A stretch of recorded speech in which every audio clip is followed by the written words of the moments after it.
Since time immemorial, humanity has gazed upon the phenomenon of death with a profound mixture of awe, sorrow, and unyielding curiosity.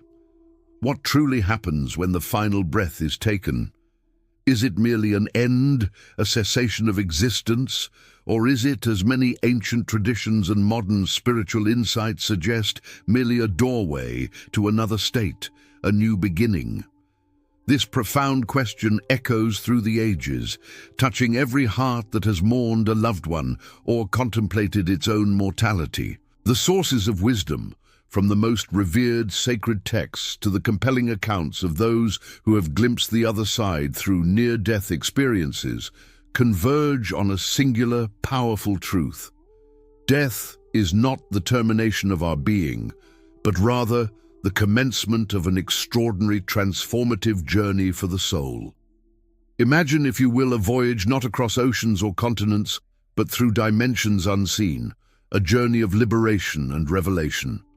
This is the profound odyssey of the soul, a process unfolding over 9 distinct days, each a crucial stage of spiritual evolution, detachment, understanding, and preparation for eternity. This ancient wisdom, woven into the fabric of human belief systems, from the tenets of Christianity and Buddhism to the mystical practices of Slavic traditions, finds remarkable resonance in the contemporary testimonies of individuals who have returned from the brink of clinical death. All these voices, across time and cultures, whisper the same essential message. The soul does not depart abruptly. It bids a gradual farewell. It observes, it learns, and it meticulously prepares for the ultimate encounter with truth. This exploration is not merely a solace for the grieving heart, though it offers immense comfort. It is a vital blueprint for every living soul, for without exception, each of us will embark upon this very same path. Understanding these 9 sacred stages of the soul's journey is not just about healing from loss. It is about preparing for the most significant transition of our own existence. It is about living a life aligned with the truth that awaits us all. So let us embark together on this revelatory voyage, illuminating the path that lies beyond the veil of physical life, understanding the intricate dance of awakening, transformation, detachment, and final judgment that defines the soul's passage into eternity. In the immediate wake of physical cessation, a profound shift occurs. While the body may cease its functions, its warmth dissipating into the chill of stillness, the essence of who we are, that invisible, undeniable spark that feels, thinks, loves, and believes, does not extinguish. It is not diminished. Rather, it liberates itself. This is the first stage, the awakening of the soul. As the heart takes its final beat and the physical form grows cold, the soul separates from its earthly vessel and, with astonishing immediacy, awakens to a new, unfamiliar reality. It no longer requires breath, nor does it perceive through the familiar senses of the physical body, yet it persists. Its existence is undeniable. The initial sensation for the soul in this ethereal new state is often one of profound confusion. It knows instinctively that something monumental has changed, yet the full comprehension eludes it, much like awakening abruptly in a place entirely foreign and disorienting.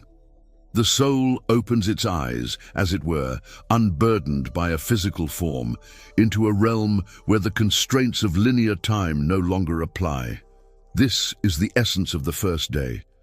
During these initial hours after death, the soul remains remarkably close to the body it has just left. It is still, in a subtle yet perceptible way, tethered, enabling it to witness all that unfolds around its physical remains. It observes the grief-stricken faces of loved ones, hears their cries, their hushed conversations, and senses the depth of their emotions. It sees the medical professionals performing their final tasks, disengaging machines, and declaring the inevitable.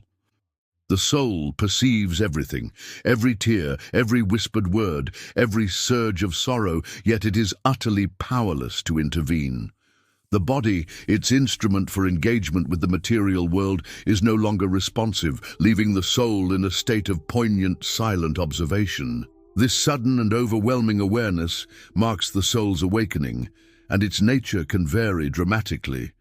For some, this moment brings a profound sense of calm and lightness, as if an immense burden has been lifted, a liberation from earthly constraints.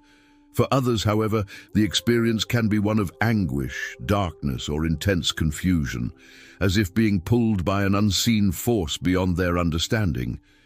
The specific nature of this initial experience is deeply influenced by the spiritual condition in which the individual departed. This very phenomenon has been corroborated by countless thousands of testimonies from near-death experiences.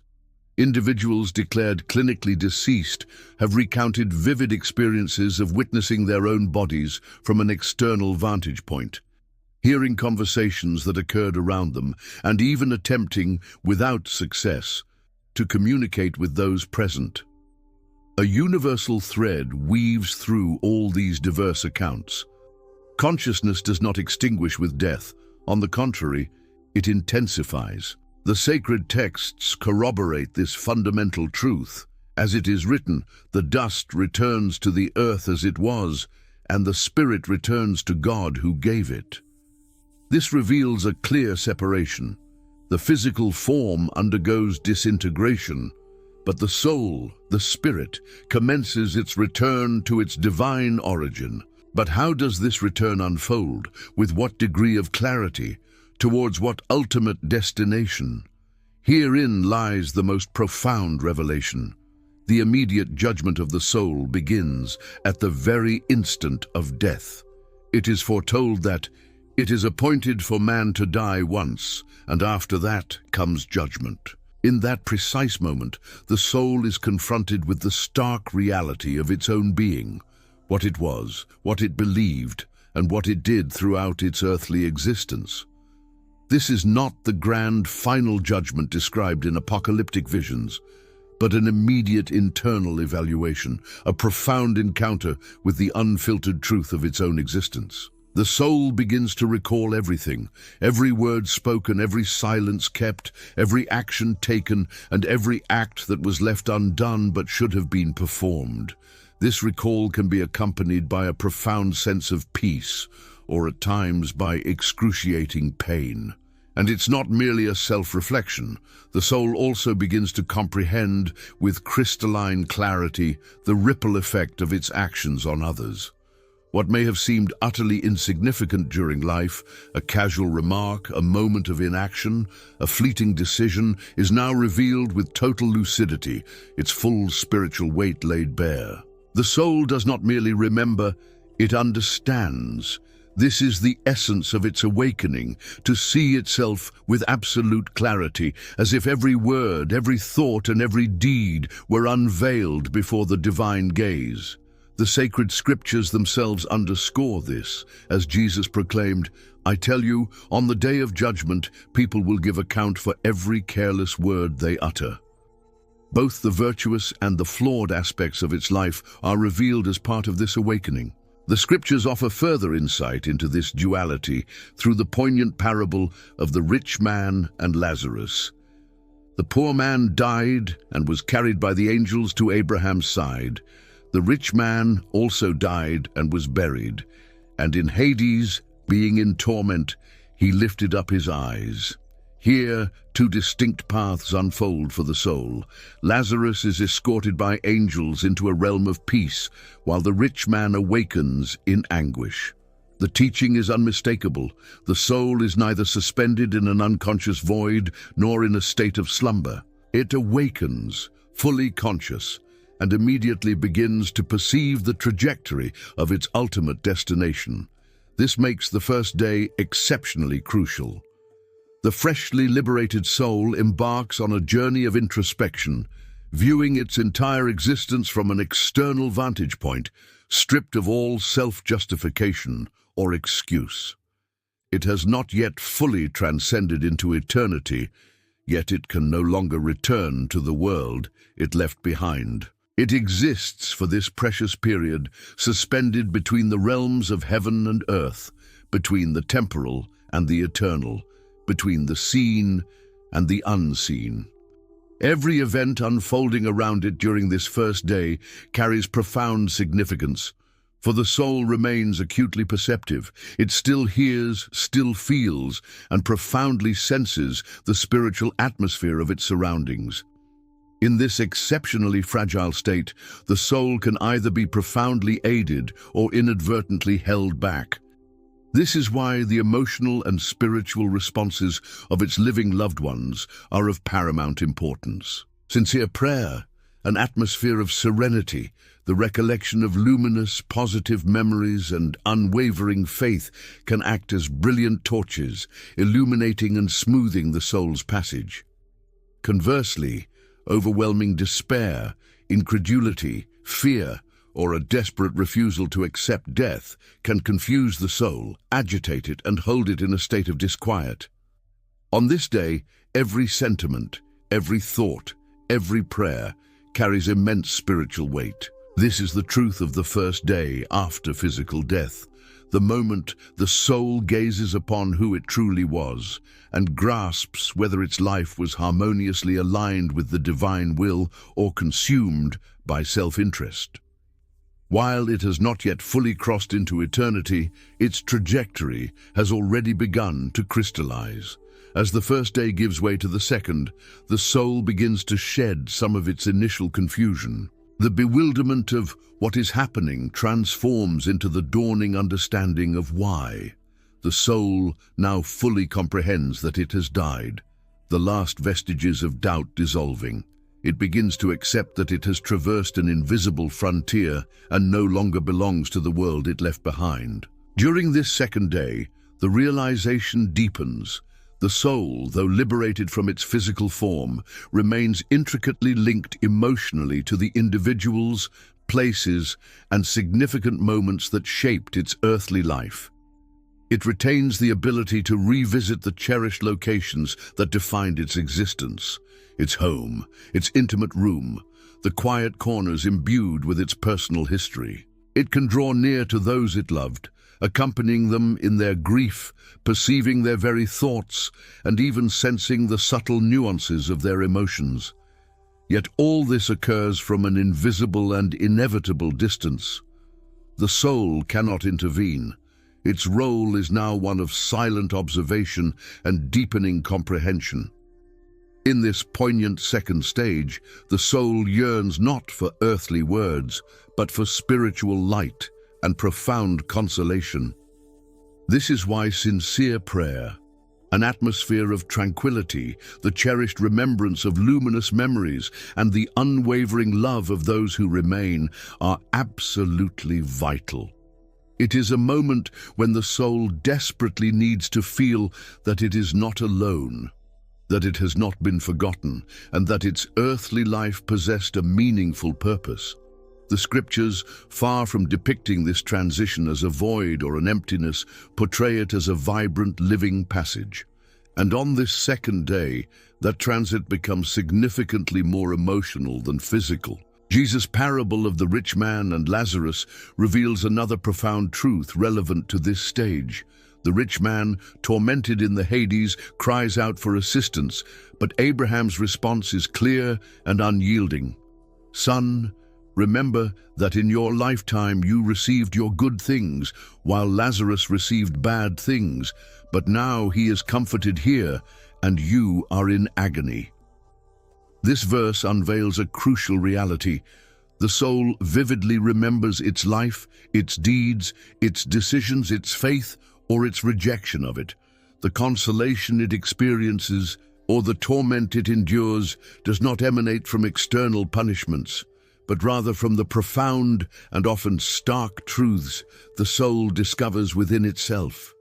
And on this second day, this realization begins to awaken within the soul. It begins to perceive, with agonizing clarity or serene peace, the spiritual consequences of its life story. It grasps what matters were left unresolved, What words should have been spoken, what wounds should have been healed, and the distinction between what was authentic and what was merely pretense. Everything that seemed trivial during its earthly life, a passing word, a simple gesture, an unspoken omission, is now revealed with immense spiritual weight. Its consciousness expands exponentially. There are no longer any excuses, no possibility of self-deception. Alongside this piercing realization, a profound desire begins to stir within the soul, the yearning to communicate. Not always to ask for something, but sometimes merely to offer solace, to convey, "I am well, I love you, please forgive me." Yet, this is no longer possible. The sacred texts are unequivocal. As a cloud vanishes and is gone, so one who goes down to the grave does not return. He will never return to his house or be known in his former place. The soul no longer belongs to the earthly plane. It cannot return, nor can it halt its onward journey.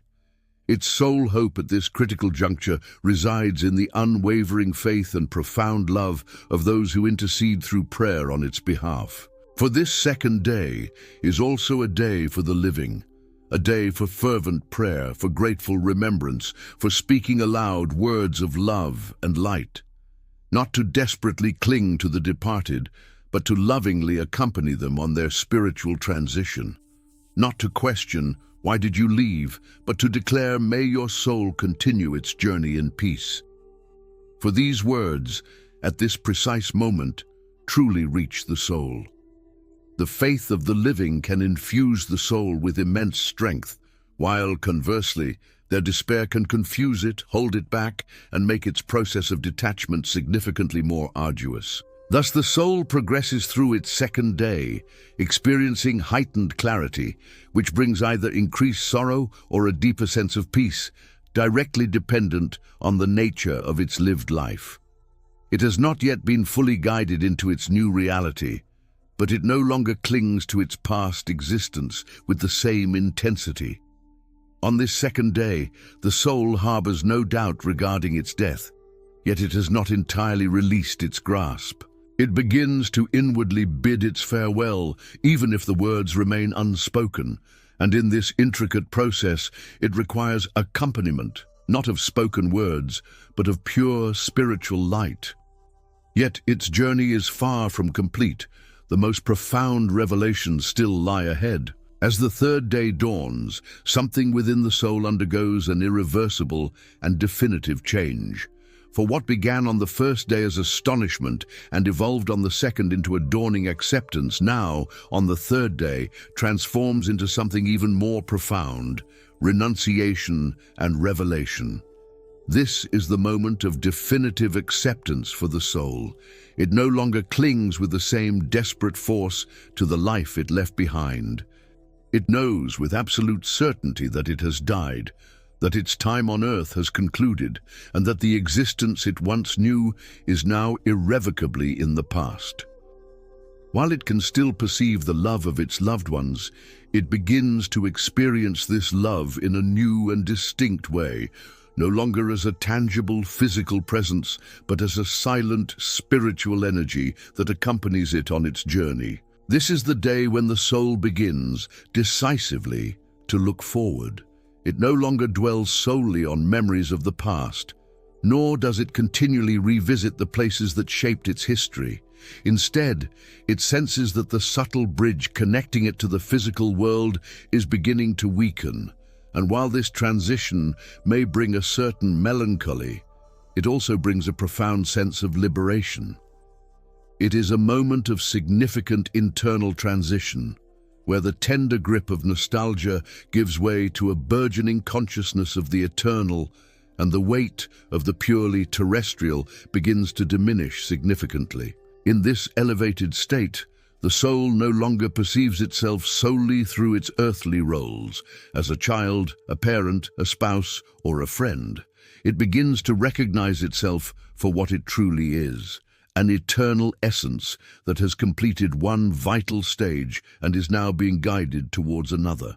This is also why, for many souls who have not been consistently guided by prayer and unwavering faith, this third day can be a period of intense disorientation and feeling lost. They no longer possess a physical body to which they can return, nor a familiar terrestrial identity to which they can cling. The ego, the triumphs, the failures, the perceived importance of their earthly existence, all are reduced to their true, intrinsic value. What remains and what alone carries weight is that which was fundamentally true.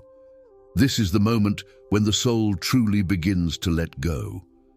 What in the preceding days was a physical process of detachment now deepens into a profound emotional and spiritual release. However, this comprehensive letting go does not occur automatically.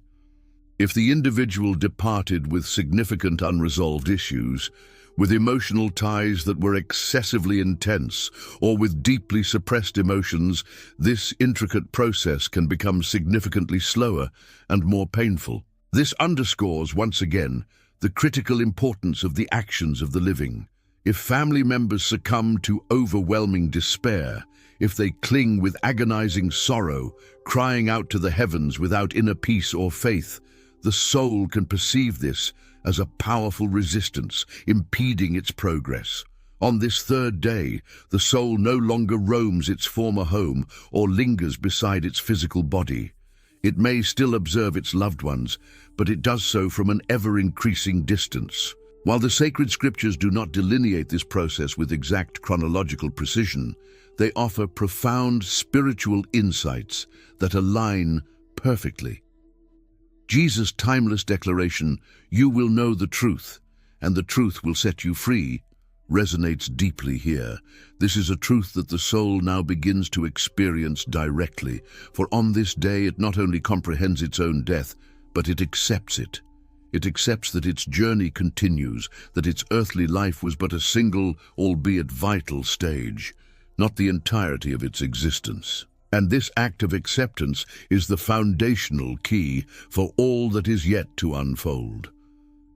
Also on this day, the soul begins to perceive that its judgment is not a looming threat, but rather a profound act of revelation. It no longer attempts to defend itself, nor does it seek justification. It simply contemplates what it was, the virtuous, the flawed, and the incomplete. On this day, the soul sees itself with absolute clarity, no longer through the lens of its earthly roles, but as its authentic self, an essence created by the divine, having lived a specific phase and now destined to continue its inexorable journey. It sheds the weight of titles, the burdens of ego, and the memories that once bound it. And this profound act of renunciation, if accompanied by faith, is not painful. It is a profound and comforting rest. By ceasing its internal struggle, the soul creates an inner space, an openness for what is yet to come, and it begins to meticulously prepare itself for the deepest revelations. For acceptance is never a passive state, it is an active transition towards something infinitely greater. Thus, the third day solidifies as a decisive turning point. The soul is no longer in conflict with its departure, no longer wrestling with the reality of death. It begins to walk towards the unknown with a renewed and different internal disposition. It no longer desires to return. Its sole yearning is to comprehend its destination. And then, as the fourth day dawns, something truly astonishing begins to unfold. The soul will not only fully perceive what it was, but it will begin to grasp the profound meaning behind its entire lived experience. On this day, the soul shifts its gaze entirely inward, away from the world it left behind. It no longer observes only the terrestrial realm, nor does it seek solace solely in the presence of those who remain. Instead, it is guided to contemplate its entire life story, not through the fallible lens of human memory, but through the pristine eyes of absolute truth, and what it beholds is not merely a collection of scattered recollections, it is its entire existence unfurled before it like a vast, open book. The soul surveys its life on this day, as if perusing a comprehensive tome, page by page. But this viewing is not from its limited human perspective. It is from the perspective of divine truth, from the very gaze of God. Every decision, every uttered word, every fleeting thought, every subtle gesture, all reappear with breathtaking clarity. Yet the most impactful aspect is not merely the remembering, but the profound way in which the soul feels and experiences it. The soul no longer simply observes what it did. It grasps, with piercing empathy, the precise impact its actions and inactions had on others. This extraordinary moment has been described in countless testimonies from individuals who have experienced near-death events. They speak of a rapid yet exhaustive life review, where every single moment is relived from an entirely new perspective, as if they were experiencing it not only from their own consciousness, but also from the very heart of those who were affected by their deeds. Not everyone experiences this in the same way, but those who are spiritually prepared often describe this stage as a moment of profound peace, a serene pause between the preceding detachment and the ensuing ascension. And it is here, in this internal landscape, that the soul begins to perceive what was previously obscured, the ultimate meaning and purpose of its life. The challenges it faced, the moments of profound suffering, the encounters that seemed purely coincidental, the opportunities that materialized or vanished, all now acquire a deeper, interconnected significance. Nothing, the soul now understands, was truly accidental. Every thread was an integral part of a much grander, intricate tapestry. The soul does not merely understand its personal history, it begins to discern the divine purpose woven intricately behind every experience. While there isn't a single verse that articulates this in exact terms, the sacred scriptures subtly allude to this review repeatedly. As Paul writes in Corinthians, "For we must all appear before the judgment seat of Christ, so that each one may receive what is due for what he has done in the body, whether good or evil." This moment of comparison is not solely external, it is fundamentally internal. The soul perceives itself in this tribunal of truth and comprehends its spiritual state directly and unequivocally, and in this profound inner tribunal, its defense is not in eloquent words, but in the truth of the life it actually lived. On this day, spiritual encounters can also occur. Many testimonials describe how the soul witnesses deceased family members, individuals of deep faith who departed earlier, now appearing not as spectral figures, but as luminous, comforting presences. These beings accompany the soul, offer profound consolation, and provide gentle guidance. Beloved figures who passed before, be they family, friends, or even benevolent spiritual beings of light, may appear, not to judge, but to provide companionship and solace. They are souls who have also undergone redemption and now serve as silent, supportive witnesses in this moment of revelation. However, not all souls encounter such comforting company. For those who lived their lives distant from the divine, this fourth day can be exceptionally challenging. Not because God actively rejects them, but because the soul begins to acutely feel the profound emptiness that it previously attempted to fill with fleeting, temporary pleasures. What once seemed sufficient, earthly success, fleeting pleasures, the vanity of worldly accolades, now proves utterly incapable of sustaining it. And this raw, aching emptiness speaks volumes. This is why this day has been referred to by many as the moment of anticipated judgment. It is not the ultimate final judgment, but rather a deep, internal verdict that leaves the soul knowing, with either profound sorrow or abiding peace, what its ultimate destination will be. The scales have already tilted, not by external decree, but through an inner revelation. The soul no longer ponders what it did.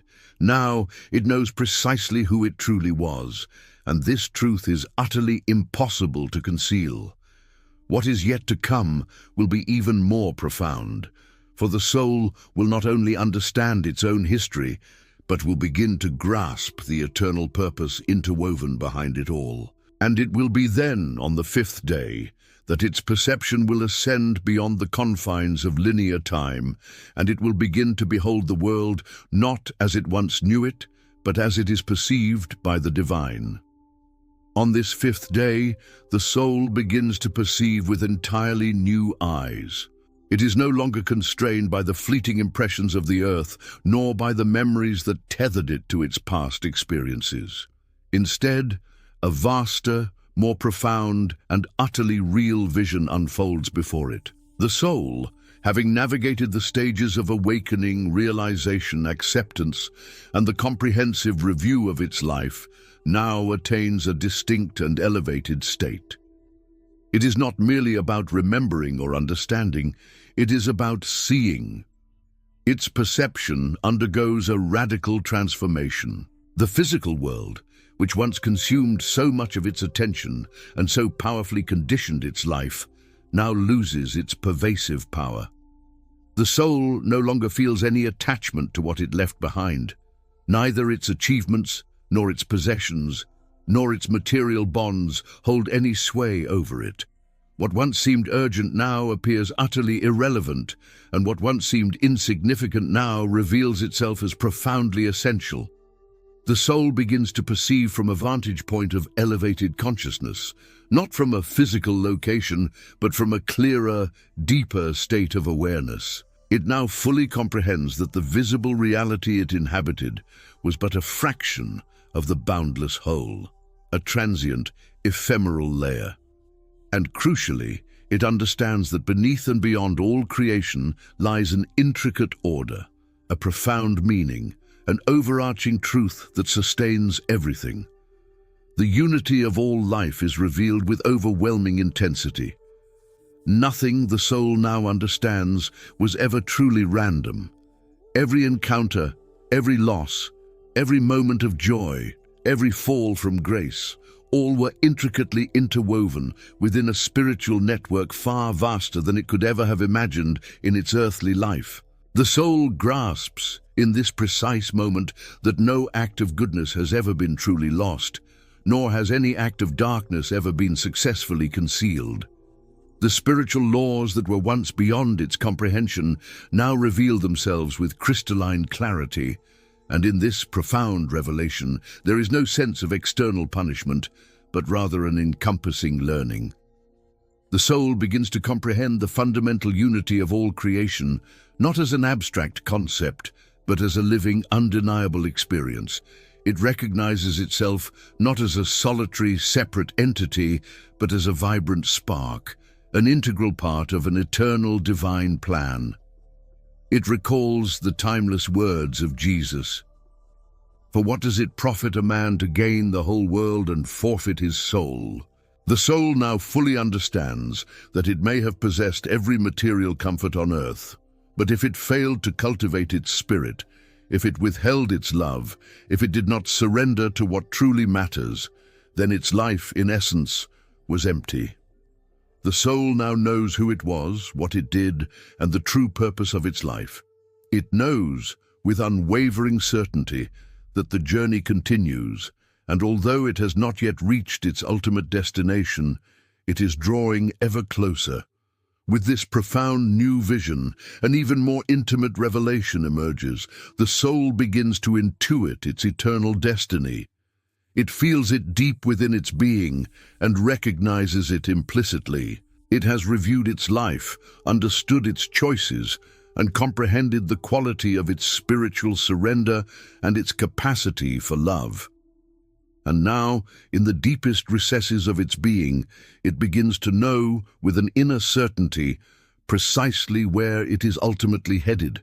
If the soul has journeyed far from the divine, if it has lived predominantly for itself, if it has closed its heart to true love, it knows and feels this truth profoundly, requiring no external confirmation. Conversely, if it has loved, if it has served, if it has forgiven, if it has diligently sought the light, even amidst darkness, then a profound and reassuring peace begins to swell within it, like a gentle, certain whisper.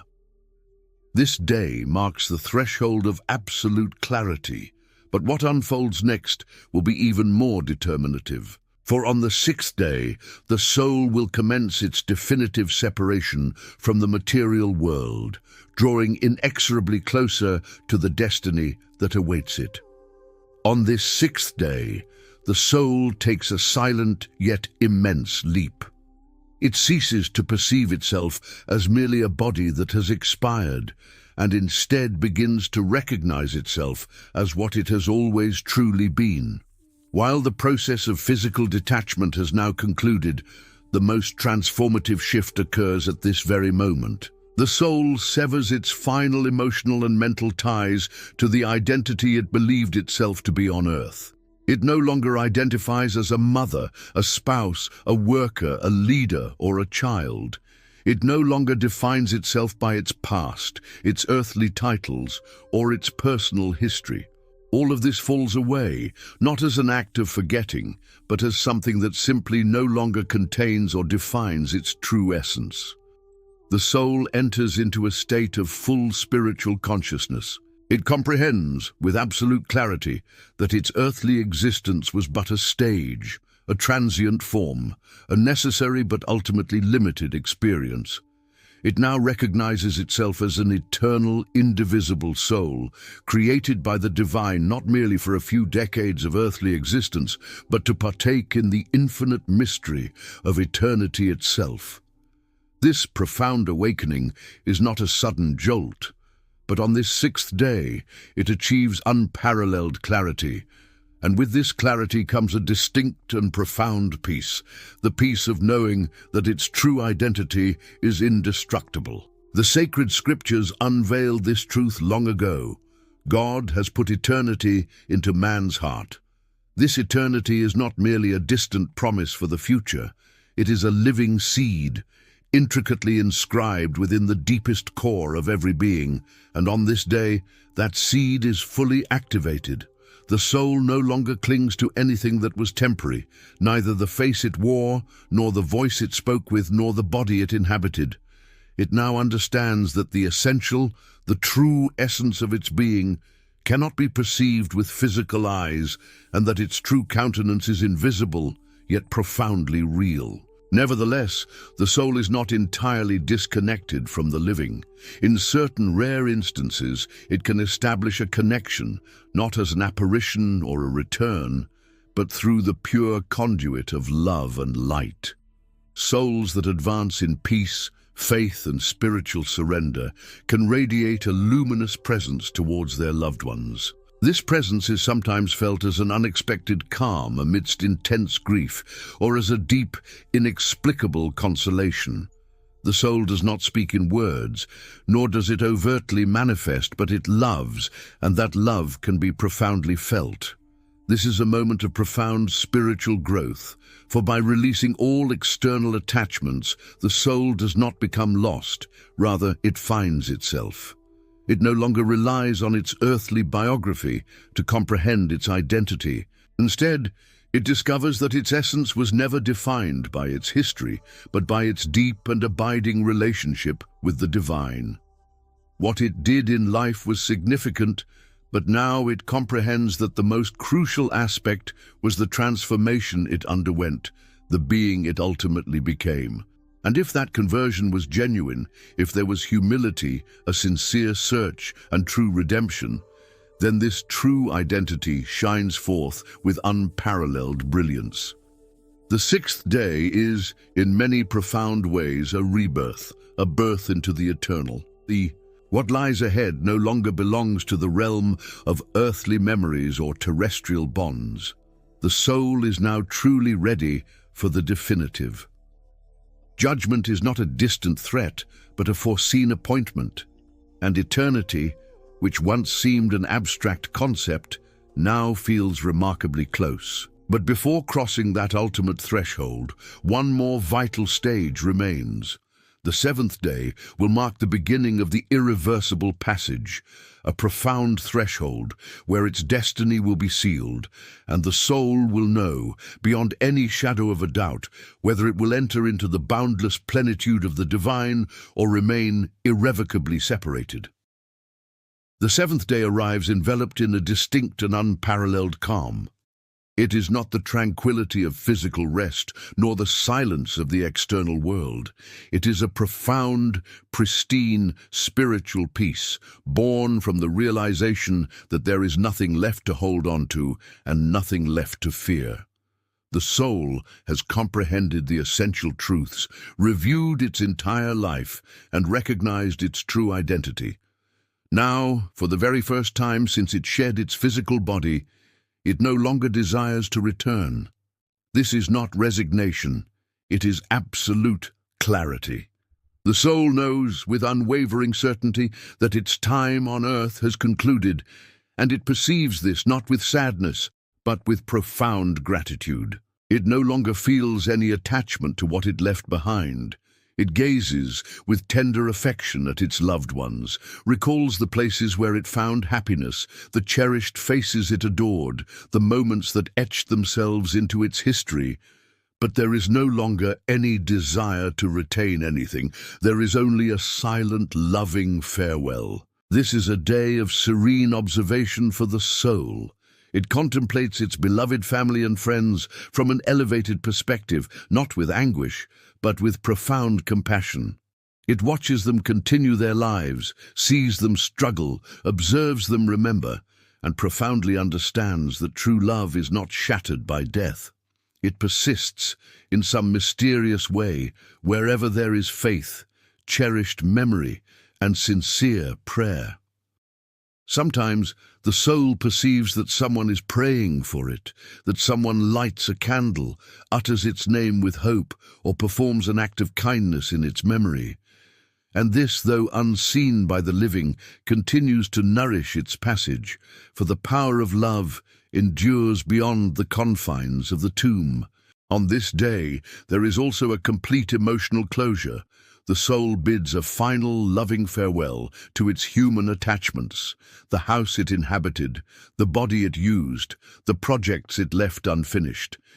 And this farewell is not painful, for it has now fully grasped that the eternal truly begins when the temporal is released. In a profound sense, this is a day of invisible transition. The soul remains at the threshold, but it has already accepted this position. It knows that the moment of ultimate crossing is imminent.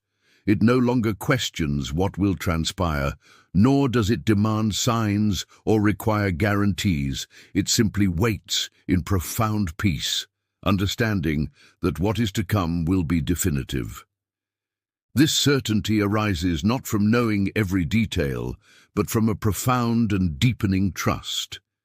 And it is in this spiritual repose that the soul gathers its final strength. Every prayer that reaches it, every act of love offered in its name, every memory that blesses instead of clings, adds precious light to its path. And that light, though invisible to the earthly eye, brilliantly illuminates the path it will soon traverse. The eighth day will mark that ultimate crossing, the moment when the soul will leave behind every remaining link with the world, and it will then discover, without any veil or obstruction, the eternal countenance towards which it has journeyed since the very first day. This is the moment that irrevocably changes everything. The soul has traversed 7 days of awakening, review, detachment, and deepening comprehension. Now it arrives at the absolute point of no return, the crossing. It must now enter eternity. Until this pivotal moment, the soul still felt a tenuous link with the earthly realm. Faint memories, lingering emotions, the heartfelt prayers and searching gazes of those left behind. But today, that connection is entirely released. This is the absolute final detachment from the material world. The soul sheds not only its physical body, but every remaining tie that still bound it to the earth, and it simply crosses over. and it does so carrying only what it truly is, what it has truly loved, and what it has truly believed. It carries nothing else, no apparent merits, no earthly reputations, no justifications, only pure truth. And in that crossing, eternity opens before it like an immense, boundless threshold. There are two paths, and only two, as Jesus declared with absolute, undeniable clarity, and these will go away into eternal punishment, but the righteous into eternal life. There are no other options, and this is not a choice made at that moment. It is a revelation, a consequence. Earthly life was the opportunity, and eternity is the direct ultimate outcome. For the righteous, the crossing is light. It is a profound rest in the loving embrace of the Father. It will be like returning home. Jesus promised this with tender power. I go to prepare a place for you. The soul that lived in him, that loved despite earthly trials, that repented when it stumbled, that believed in his name until the very end, will be welcomed as a beloved child returning to its parent. But for those who lived their lives with their backs turned to the divine, this crossing is darkness. It is a profound emptiness. It is the ultimate consequence of a life lived without redemption. Paul warned with firm conviction. They will suffer the punishment of eternal destruction, away from the presence of the Lord and from the glory of his might. The soul that lived solely for itself, that rejected divine grace, that walked in spiritual darkness without ever repenting, will also cross, but its destiny will be far from the divine presence. And this spiritual consequence is not momentary, it is eternal. However, even at this critical instant, intercession can tip the balance. The scriptures hint at a mysterious thread of hope and possibility. There is something, even here, that can make a profound difference: the intercession of the living. The book of Revelation reveals a crucial scene in heaven. The prayers of the saints were rising before God. These prayers are not empty words. They ascend like sacred incense to the very throne of God and possess immense power. God receives them, listens to them, and in his boundless mercy can allow these prayers to cast a final light upon the soul in its crossing. But what if there is no one praying?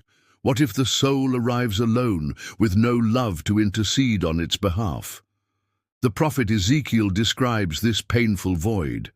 I looked for someone among them who would build up the wall and stand before me in the gap on behalf of the land so I would not have to destroy it, but I found no one. What happens when there is no one to pray, no single intercessor? The soul that crosses without the spiritual support of prayer, without someone having stood in the gap, may face its judgment in profound solitude. This is why prayer for the departed is a powerful act of intercession. It does not alter the choices the soul made during its life, but it can illuminate its final passage, offer profound solace, and serve as the final drop of mercy permitted by the divine. Thus concludes the 8th day. For some, it is the profound step towards the eternal home. For others, it is the genesis of eternal separation. But all souls cross. All souls face it, and what they encounter on the other side will be the precise reflection of the choices they made in life. Tomorrow will mark the final day, the day when destiny is completely revealed, the day when there will be no more questions, only absolute truth and eternity. The soul has crossed. It is no longer suspended between the visible and the invisible, nor between time and eternity. This is the definitive day, the final judgment, the day when everything is sealed, all that it lived, all that it believed, and all that it decided throughout its existence is now presented before the absolute, unblemished truth. Today, the eternal destiny is revealed. It is the definitive judgment, the eternal determination of the divine. The soul presents itself precisely as it is, stripped bare of all excuses, illuminated by the pure, unyielding light of truth, and the sacred books are opened. The scriptures describe this momentous occasion with a powerful and clear image. And I saw the dead, great and small, standing before God, and books were opened. Then another book was opened, which is the book of life. Within these pages resides the true, authentic history of every single soul, not what it pretended to be, but what it genuinely was. Not merely what it said or promised, but what it truly believed and what it actually did. And in this ultimate judgment, the soul is not compared to others. It is measured against truth itself. For the righteous, this moment is not one of terror, but of profound fulfillment. The soul that believed, that repented, that loved the divine above all worldly things, is received as a long-awaited child. The ultimate promise is now fulfilled. He will wipe away every tear from their eyes. There will be no more death or mourning or crying or pain, for the old order of things has passed away. This is the day of ultimate reward. Behold, this is our God. We have waited for him, and he will save us. And then comes the moment when the soul hears those words that all profoundly yearn to hear. Well done, good and faithful servant. Enter into the joy of your Lord. However, not every soul hears that voice. For those who lived their lives ignoring the divine, despising his call, rejecting the guiding light, the judgment will be starkly different. There is no further opportunity. Jesus was unequivocally clear. Depart from me, you who are cursed, into the eternal fire prepared for the devil and his angels. The soul that chose not to embrace the divine in life cannot dwell with him in eternity. Its name is not inscribed in the book of life, and the book of Revelation states it without ambiguity. Anyone whose name was not found written in the book of life was thrown into the lake of fire. Yet there is a fundamental truth we must grasp with absolute clarity. The divine does not wish to condemn anyone. This is not an act of vengeance, it is divine justice, and above all, it is an inexorable consequence. For the divine does not send anyone to a place of ultimate separation. It is the soul itself that determines its own destiny. Every choice made, every rejection, every act of love or of egoism was a step taken towards its eternal reality. The divine offered boundless grace, the ultimate sacrifice, profound forgiveness, and a clear path, but the soul made its own choices, and now the judgment merely confirms that choice. What the soul sowed during its earthly existence, it now harvests. What it truly desired in life, it now possesses forever. Thus concludes the 9-day journey, and with it, eternity begins. This profound transition after death is, in essence, a mirror reflecting the life that was lived. For the soul does not magically transform upon dying, it simply reaps what it has sown. There are only two fundamental paths: eternal life or eternal separation, profound joy or ultimate division. And this critical decision is not made after physical death. It is made now, in this very moment, while you still breathe. For you still possess the profound ability to choose. The ultimate question before us, then, is not whether we will die, but whether we are truly prepared to cross that threshold. Have we lived with an abiding awareness of the eternal? Have we loved with genuine truth? Have we responded to the divine call, or have we allowed it to be silenced amidst the myriad distractions of the material world? For every word spoken, every choice made, and every action taken is, even now, meticulously inscribing your unique story in the very book that will one day be unveiled. And when that decisive day arrives, there will be no more time for new choices. The divine does not compel, the divine calls, and this entire message is an intrinsic part of that ongoing call. Where will you spend your eternity? That is the question you can no longer afford to postpone. It matters not your age, nor how far you believe you may have strayed. Today, you can turn back. Today, you can ensure your name is inscribed in the book of life. Today, you can claim that timeless promise as your own. May this profound understanding bring you solace, clarity, and the courage to live each remaining day with eternal purpose.